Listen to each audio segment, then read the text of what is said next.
I definitely had to do research because, I met with Jana, and that was the first conversation we had. What is the Ford Foundation and what are their goals?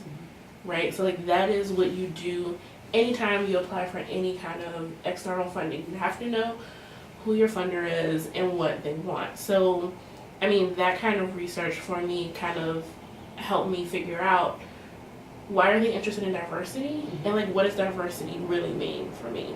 And as someone who has been committed to kind of democratizing the production of knowledge, and really thinking about marginalized communities at the center of my work, for me, it was an opportunity to kind of push back against this kind of liberal notion of diversity. Yes. Right? Because I think so often, we're taught to use the term in these very obscure ways. And so meeting with Janet was well, first of all, before you even explain how you are committed to diversity, you have to figure out what does diversity mean for you? What does it look like? So in that process, I came to figure out, what does diversity mean for me? And thinking about all of the work that I've put in up until that point, because I think Ford Fellows typically are people who do certain work that's committed to marginalized communities, just because it's who we are, and it's not because we're looking to put a line on the CV and we forget about it, right? It's ingrained in our DNA. And so I think looking at the Ford's goals, working through the writing with Jana, it was this is why this matters beyond it being my passion, right? And this is why it matters to the Ford. And so I think in the writing process, making the connection between who I am as a scholar, as a person, my commitment to diversity, and the kind of future I envision that is informed by that past. When I applied for the dissertation fellowship, I actually came to the grad fund every year. Don't press me on who I spoke with, but I spoke with plenty, plenty of people. And I think with each year, you're absolutely right. The research itself actually helped me articulate my key ideas better.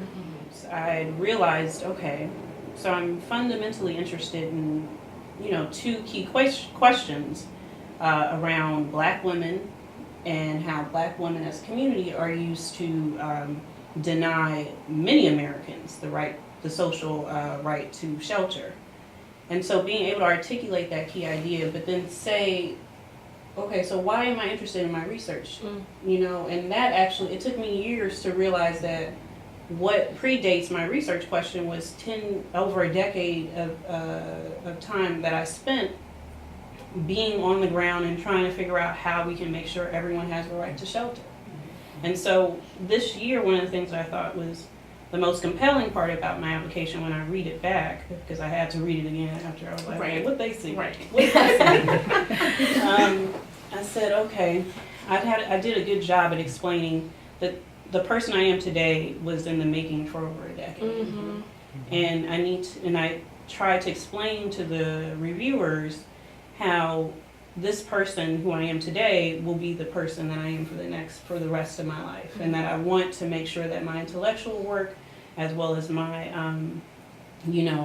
social commitments to justice, equity, and organizing they're central. They're interconnected, and there's no way you can tear them apart.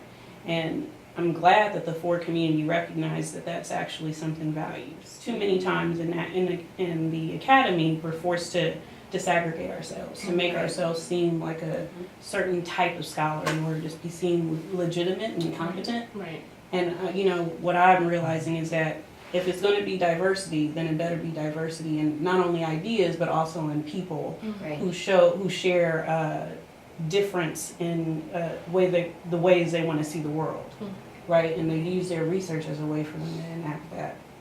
Right.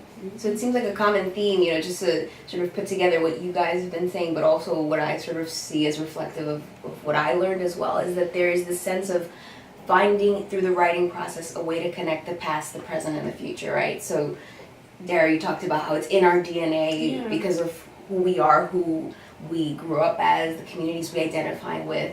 And that's very important, and something that I learned while I was working with the Ford application was they do care who I am. Yeah. All right, that's great. So they care who I am, check. Mm-hmm. But how does who I am or who I think I am how has that influenced my current research, as you were mentioning before, Rosemary, how your activism and your work, you know, on the ground has influenced your academic research, but also how we can then see it projecting into the future. And it was actually through writing that I was able to sort of take ownership of, you know, this is who I am and this is who I'm going to be.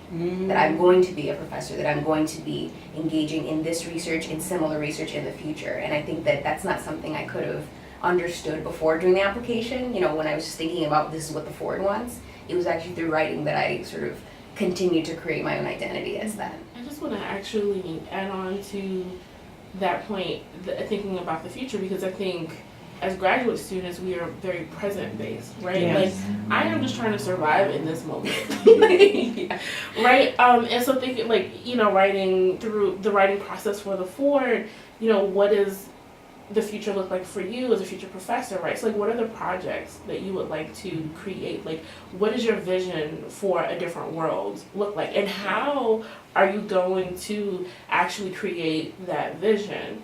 And so, like, that was also, like, that part of the process was not only helpful for writing the Ford, but like you said, like, really figuring out, like, who am I, like, what am I going to be in the next decade, the next 20 years. And so moving me out of that kind of I am a graduate student phase, right, to saying that I am in training for something more important, and that this is just one chapter on a very long trajectory.